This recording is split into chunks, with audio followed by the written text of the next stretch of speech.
So over here you can see that I have a storyboard project, and if I were to go around right here, you can see that there is a camera animation applied on this.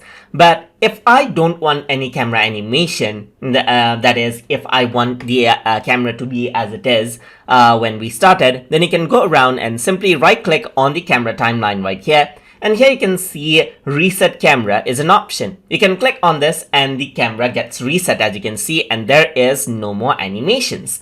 Let me just go around and press Ctrl Z to get this back. And another thing that you can also do is go to camera menu right here and click on reset camera, and the camera resets. Let me just press Ctrl Z. But if you just want to select out, let's say the keyframes right here, you can also right click and select all camera keyframes and hit the delete key as well.